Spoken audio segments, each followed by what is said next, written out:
Hello everyone, ఈరోజు ఇంట్లోనే సున్నిపిండి ఎలా తయారు చేసుకోవాలో చూద్దాము ఈ వీడియోలో. దీనికి కావాల్సిన పదార్థాలు ఏంటివో చూడండి.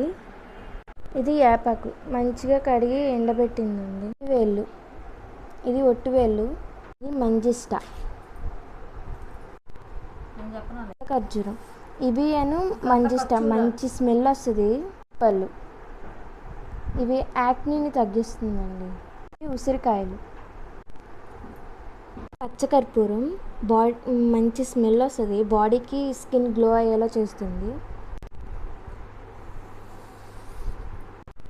ఇది తుంగగడ్డలు,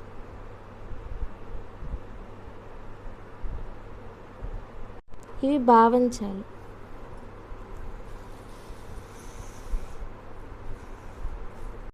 ఇది మారేడు గుజ్జు, ఇది లొద్దుగు చెక్క, ఇవి బార్లీ గింజలు, ఇది ఆర్గానిక్ కస్తూరి పసుపు, ఇది మాని పసుపు, ఉలవలు, మెంతులు, ఇది షీకాయ, కుంకుడుకాయ, మనకి నురగ రావటానికి కుంకుడుకాయ యూజ్ చేస్తాము. ఇందులో ఆరెంజ్ తొక్కలు, దానిమ్మకాయ తొక్కలు రెండు ఉన్నాయండి. ఇవి మల్లెపూలు ఎండపెట్టింది. ఈ గులాబీ రేకులు,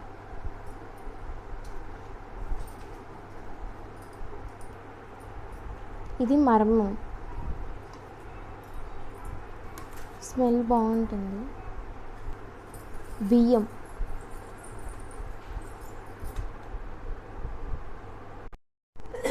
ఇది సాయిగుళ్ళు,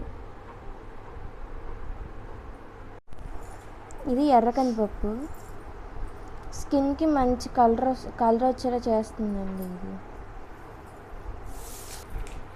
ఇది పచ్చెనపప్పు,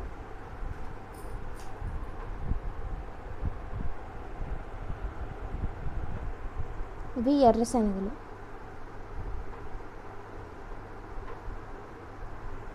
ఇవి పచ్చిపెసలు,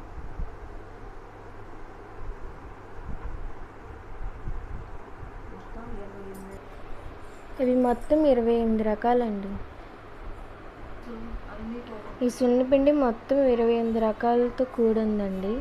ఇది స్కిన్ గ్లో అవ్వటానికి, కంటి కింద నల్లటి వలయాలు పోవడానికి, డార్క్ సర్కిల్స్ పోవడానికి, మచ్చలు పోవడానికి, ముఖ్యంగా యాక్ని తగ్గిస్తుంది. స్కిన్ సాఫ్ట్గా అవటానికి చాలా బాగుంటుంది. మొటిమలు తగ్గుతాయి. ఇందులో కొన్ని ఆర్గానిక్వి స్మెల్ రావటానికి ఆర్గానిక్వి కలిపాము. కొన్నేమో స్కిన్ గ్లో అవ్వటానికి, ఇంకొన్నేమో యాక్ని తగ్గించడానికి. దీంట్లో గంధం కూడా కలుపుతున్నామండి. చూడండి గంధం ఎంత బాగుందో, ఒరిజినల్ గంధం. స్మెల్ కూడా మంచి సుగంధమైన స్మెల్ వస్తుందండి, చాలా బాగుంటుంది. ఇది రోజు పాలల్లో కొంచెం కలుపుకొని ఫేస్కి అప్లై చేసుకొని కొంచెంసేపు ఆగి మొహం కడుక్కుంటే స్కిన్ అనేది బాగుంటుంది. బాడీ మొత్తం అప్లై చేసుకుంటే చాలా బాగుంటుందండి.